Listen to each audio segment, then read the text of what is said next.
Hi everyone, welcome back to creative coding lab. My name is Bhagwati. जैसे कि हम आजकल वेबसाइट क्रिएट कर रहे हैं, राइट? और हमने एपीआई इंटीग्रेशन के 2-3 लेक्चर देखे।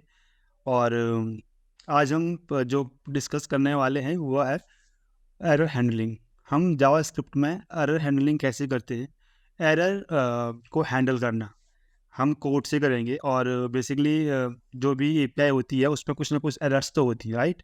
चाहे वो 400 एरर्स हो या 401 एरर्स हो, बैट रिक्वेस्ट हो, इंटरनल सर्वर एरर हो, तो बहुत सारे तमाम सी एचटीटीपी रिक्वेस्ट की एरर्स होती है, उनको हैंडल करेंगे। और हमने एपीआई को इंटीग्रेट करना लास्ट लेक्चर में पढ़ा था। आज हम एरर हैंडलिंग पढ़ेंगे, ठीक है? तो स्टार्ट करते हैं।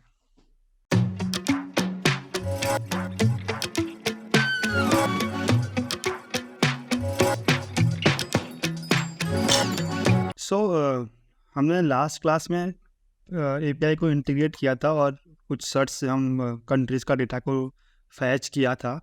और हम यहाँ पे अगर कोई भी कंट्री सर्च करते हैं तो हमें उसके रिगार्डिंग में वो कंट्री का डेटा हमें मिल जाता है, चाहे वो फ्लैग हो, चाहे वो कोई भी डेटा हमने यहाँ पे सेट किया हो, वो हमें मिल जाता है। तो ये तो हमने एपीआई इंटीग्रेशन में किया था। आज हम जो डिस्कस करने वाले हैं वो है एपीआई का error handling. Okay, so error handling के लिए हमने ट्राई एंड कैच ब्लॉक का इस्तेमाल क्या पहले से किया है अपने एपीआई के जो फंक्शन में हमने किया था। और try and catch block basically error handling के लिए ही होता है। ट्राई के अंदर अगर कोई भी एरर आता है तो हम उसको कैच ब्लॉक के अंदर हैंडल करते हैं, ठीक है? सो यहाँ पे अगर आप देखोगे एचटीएमएल में हमारे पास इनपुट फील्ड है एंड बटन है।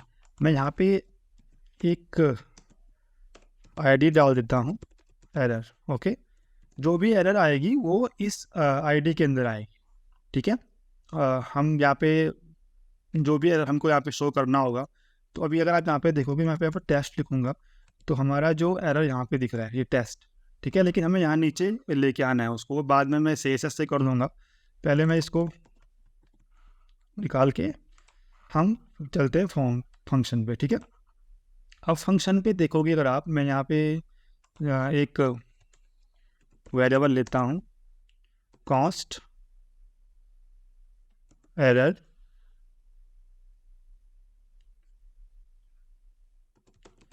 Element, okay, and document dot gate element by ID.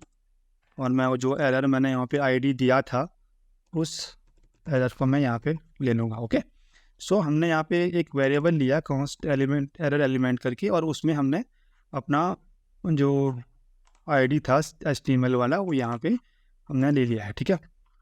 अब हमें ट्राई और कैच ब्लॉक पे जाना है, ठीक है? हमने यहाँ पे जो भी हमारे पास जो भी एपीआई के थ्रू कोई भी एरर आएगी तो हम उसको उस एरर आईडी के अंदर प्रिंट कर देंगे, शो कर देंगे। ओके, नाउ हम मैं यहाँ पे ट्राई के अंदर जाता हूँ एंड ट्राई के अंदर हमारे पास बेसिकली हम एपीआई को कॉल करते हैं, जो हमारा रिस्पॉन्स होता है उसको देखते हैं, और कोई भी अगर एरर आती है यहाँ पे तो हम उसको कैच में हैंडल करते हैं, राइट? सो मैं यहाँ पे अगर देखूँगा तो यहाँ पे अगर मैचिंग कंट्री की जस्ट नीचे यहाँ पे कंसोल पे मैंने ऑलरेडी एक कंसोल लॉग किया है, इसको मैं निकाल दूंगा फ़िलहाल के लिए, ठीक है? और यहाँ पे मैं जो हमारा एरर एलिमेंट था, error element dot inner text जो भी होगा, और वो इनर टेक्स्ट हम क्या डालेंगे यहाँ पे, हम डालेंगे no country matching country found. Okay, ये हमने जो आईडी है उसके अंदर ये शो करवाना है अगर कोई कंट्री मिलती नहीं है तो, ठीक है? अब सपोज मैं यहाँ पे सर्च करता हूँ, ये कुछ भी सर्च किया और सर्च पे क्लिक किया तो नो मैचिंग कंट्री हमें ईजिली शो हो रहा है, राइट? तो हमने ये एक एरर हैंडल यहाँ पे किया। अब इनिशियली क्या होगा, जो ये बटन है, ये जो आईडी है, ये स्टाइल डिस्प्ले नन होगा, राइट? तो ये इनिशियली ये नन होगा। जब एरर मैसेज शो होगा उस केस में हम इसको ब्लॉक कर देंगे, ठीक है?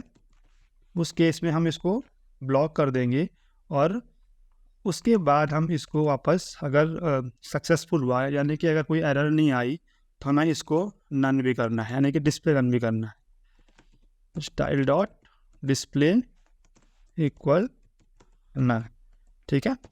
तो बेसिकली हुआ क्या, हमने यहाँ पे एक वेरिएबल लिया और उसमें अपनी आईडी लिया, और आईडी में अगर हमने मैचिंग कंट्री नहीं मिल रहा है तो उस केस में हमको क्या करना है, हमें अपना जो एचटीएमएल का एलिमेंट है उसके अंदर हमने ये टेक्स्ट है नो मैचिंग कंट्री फाउंड को शो करवाया, साथ में इसको डिस्प्ले ब्लॉक कर दिया क्योंकि हमारा इनिशियल जो आईडी है वो नन है, राइट।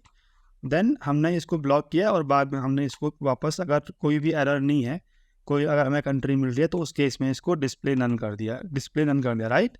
अब हमें करना क्या है, कैच ब्लॉक के अंदर भी देखो कंसोल में एरर प्रिंट किया है, यहाँ पे भी हमें एरर को शो करवाना है। Error element dot inner text, और यहाँ पे हम कोई और एरर लिख देते हैं, error fetching API data, and यहाँ पे हम लिख देते हैं please try again later. Okay, so हमने यहाँ पे भी ये एरर को शो किया, एंड यहाँ पे भी हमने इसको स्टाइल डॉट डिस्प्ले इसको ब्लॉक कर दिया, ठीक है। अब कोई भी एरर आती है, सपोज कैच ब्लॉक में कोई एरर आती है, अगर कंट्री नहीं मिल रही है, ठीक है, ये ट्राई ब्लॉक था, कंट्री के अंदर हमने यहाँ पे अगर हमें कंट्री नहीं मिल रही है तो उस केस में हमने मैसेज शो करवाया नो मैचिंग कंट्री फाउंड, और जो हमारी आईडी थी उसको डिस्प्ले ब्लॉक कर दिया। अब कोई और एरर आती है, सपोज नेटवर्क एरर है या फिर कोई भी एरर आती है, तो क्या उस केस में हमने कैच ब्लॉक में एरर डाला कि error matching फैचिंग API data please try again letter. तो यहाँ पे वो जो टेक्स्ट होगा शो होगा ये होगा, ठीक है, और साथ में जो स्टाइल होगा उसका वो डिस्प्ले ब्लॉक हो जाएगा। अब हम इसको टेस्ट करते हैं, ठीक है। सो नेटवर्क टैब पे चलते हैं। यहाँ पे मैंने यहाँ पे कुछ भी रैंडम टेक्स्ट डाला और सर्च किया, ठीक है, तो नो मैचिंग कंट्री फाउंड का हमें यहाँ पे एरर मैसेज हो है, ठीक है। इसको स्टाइल लगा देते हैं। मैं यहाँ पे जाके क्लास फॉर्म एरर्स एक क्लास ऐड कर देता हूँ, एंड इस क्लास को अपने CSS में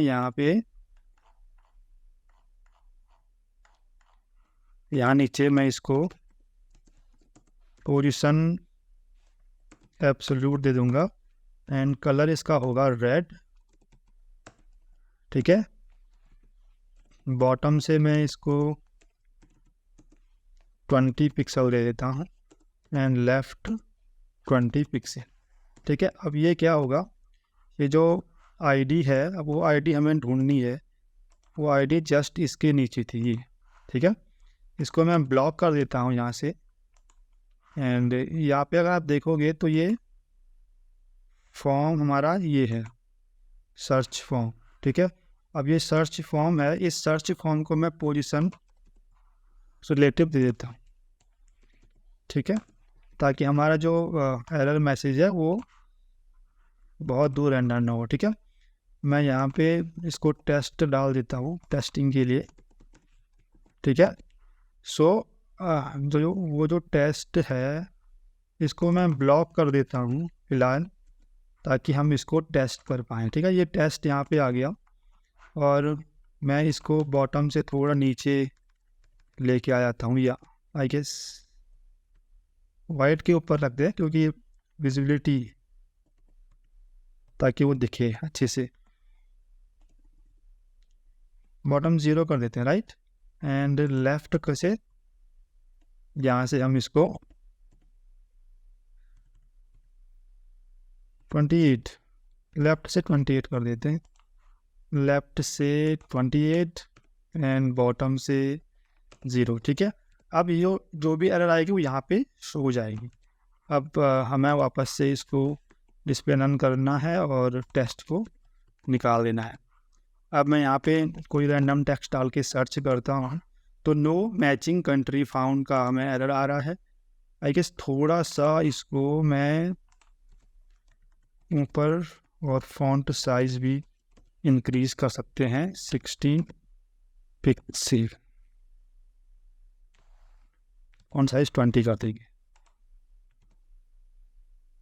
बॉटम से 3 पिक्सल 2 पिक्सल कर देते हैं एंड फॉन्ट साइज 20 पिक्सल कर देंगे। ओके, सो हमारे पास कोई भी एरर आएगा तो यहाँ पे no matching country found and साथ में कोई और एरर अगर आती है तो वो भी यहीं पे शो होगी। ठीक है, सो ये था एक बहुत ही सिंपल एरर हैंडलिंग। आप इसी तरीके से और भी एरर जो भी हमारी एपीआई में होती है, एचटीटीपी की जो भी एरर्स होती हैं 400, 401 और फॉरवर्ड और भी तमाम सी एरर्स होती हैं, नेटवर्क एरर होती हैं, तो सबको हैंडल इस तरीके से कर सकते हैं। हमें मैसेज को शो करवा के यूज़र एक्सपीरियंस के लिए अच्छा होता है। ठीक है, ताकि हमें पता चले क्या इश्यू है जो हमारा डेटा शो नहीं हो रहा है। ठीक है, तो ये था एक सिंपल एरर हैंडलिंग का पार्ट। हमने सिंपल सा कोड लिख के इसको हैंडल किया। इसी तरीके से हम और भी तमाम से एरर को हैंडल कर सकते हैं। ठीक है, तो गाइज़ ये था आज की क्लास। अगर आप चैनल पे नए हो तो प्लीज़ शेयर कीजिए, सब्सक्राइब कीजिए, कमेंट्स कीजिए और मिलते हैं एक नए वीडियो में। तब तक के लिए बाय।